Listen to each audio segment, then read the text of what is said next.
좁은 문으로 들어가라. 좁은 문으로 들어가기를 힘쓰라. 성경은 이렇게 말씀합니다. 예수님의 이 말씀은 너무도 익숙합니다. 수없이 읽었고 수없이 들었습니다. 그래서 나도 이 말씀을 잘 알고 있다고 생각했습니다.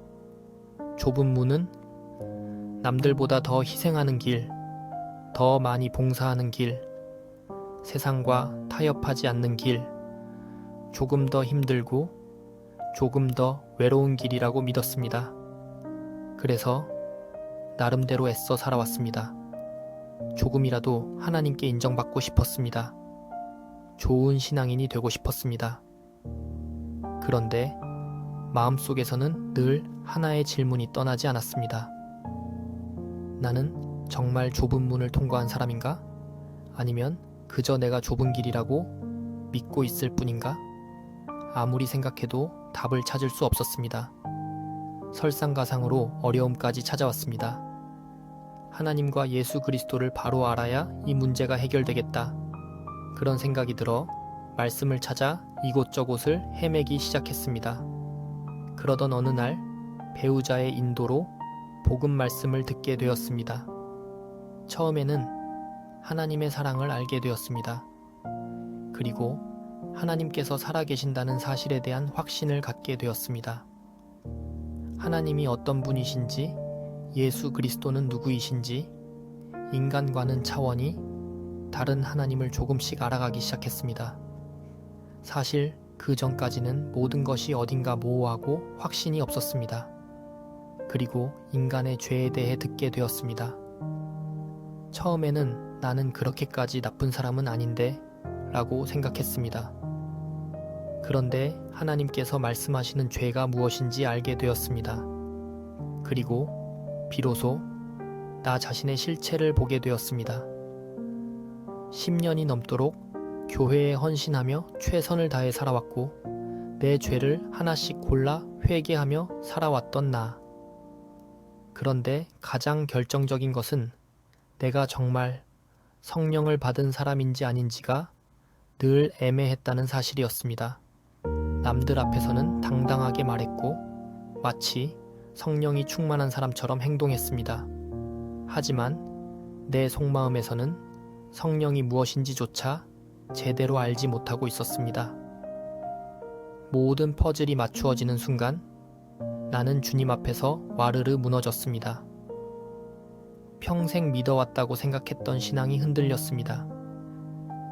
내가 알고 있다고 믿었던 하나님에 대한 관념이 무너졌습니다. 그리고 주님 앞에 엎드려 기도했습니다. 주님, 저를 불쌍히 여겨주십시오. 제가 죄인으로서 지옥에 가는 것이 마땅한 존재임을 알았습니다. 그 끔찍한 지옥에서 저를 건져주십시오. 강도처럼 아무 공로도 내세울 수 없이 기도할 때 주님은 말씀으로 제 마음에 성령의 인을 치셨습니다. 모든 사람이 죄를 범하였음에 하나님의 영광에 이르지 못하더니 하나님의 은혜로 값없이 의롭다 하심을 얻은 자 되었느니라. 예전에는 아무 의미 없이 읽었던 로마서의 이 말씀이 기쁨으로 물밀듯 밀려왔습니다. 희미하던 하나님의 나라와 말씀은 시간이 갈수록 더욱 또렷해지기 시작했습니다.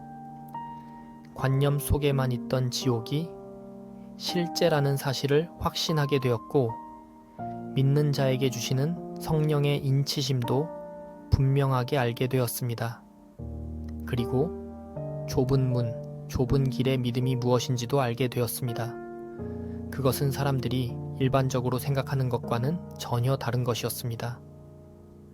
내가 세워놓았던 믿음의 기준은 하나님의 말씀 앞에서 모두 무너졌습니다. 그동안 나는 하나님을 사랑한다고 생각했습니다. 그러나 다시 돌아보니 아니었습니다. 너는 하나님보다 너 자신을 더 사랑했다. 나는 봉사하면서도 나를 드러내고 있었고, 기도하면서도 내 뜻을 이루려 했으며, 헌신하면서도 인정받고 싶어 했습니다. 심지어 믿음조차도 내가 괜찮은 사람이라는 증거로 사용하고 있었습니다. 나의 믿음의 실체가 적나라하게 드러났습니다. 나는 하나님을 사랑한 것이 아니라 하나님을 이용해 나를 높이고 있었던 것입니다. 나는 좁은 길을 걷는다고 생각했지만 사실은 가장 넓은 길을 걷고 있었습니다. 예수님께서 말씀하신 넓은 길은 꼭 세상에서 성공하는 길이나 화려하고 큰 교회만을 말하는 것이 아니었습니다. 교회 안에서도 넓은 길을 걸을 수 있었습니다. 성경을 많이 알아도, 봉사를 많이 해도, 11조를 잘 해도, 기도를 오래 해도 그 중심에 나가 살아있다면 그 길은 여전히 넓은 길이었습니다. 왜냐하면 넓은 길은 끝까지 나를 살려두는 길이기 때문입니다. 그때부터 지난 세월이 떠올랐습니다. 왜 그렇게 많은 실패가 있었을까? 왜 그렇게 무너져야 했을까?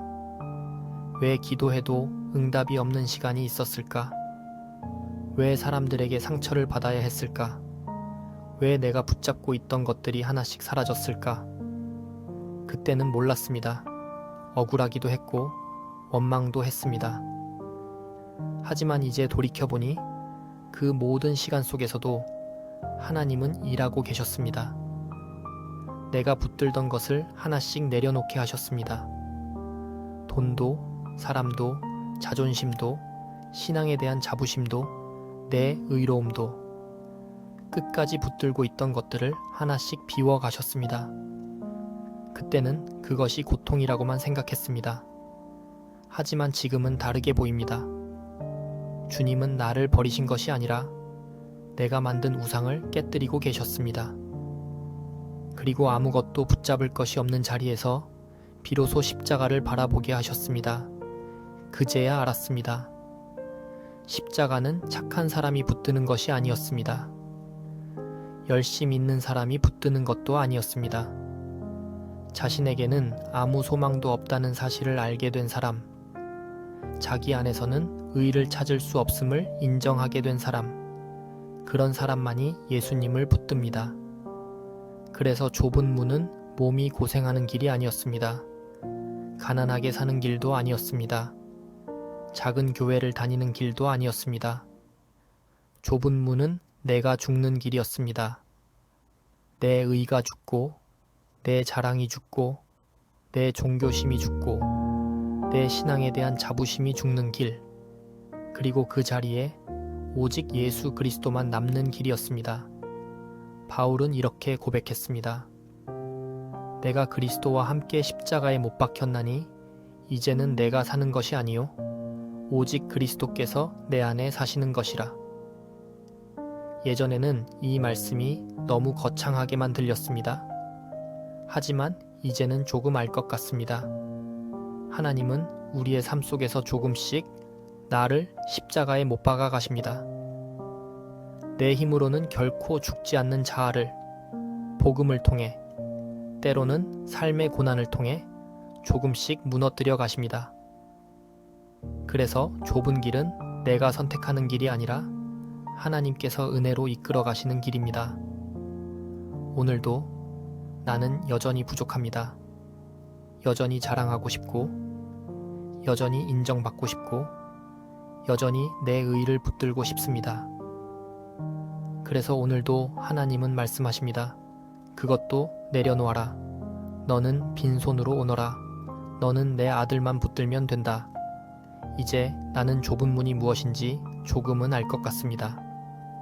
좁은 문은 들어가기 어려워서 좁은 것이 아니라 나를 가지고는 결코 통과할 수 없기 때문에 좁은 문이었습니다. 오늘도 내가 통과한 그 문을 바라보며 나는 다시 나라는 우상을 내려놓습니다. 그리고 기도합니다. 주님, 오늘도 제 안에 내가 아니라 오직 예수 그리스도만 드러나게 하소서. 제 힘이 아니라 주의 은혜로만 살아가게 하소서. 제가 끝까지 붙드는 것은 제 믿음이 아니라 끝까지 저를 붙드시는 주님의 은혜이기를 원합니다. 그 은혜를 붙드는 사람, 그 사람이 오늘도 좁은 문을 지나 생명의 길을 걷는 사람일 것입니다. 오늘도 오직 좁은 문으로 들어가기를 힘쓰는 삶이 되기를 소망합니다.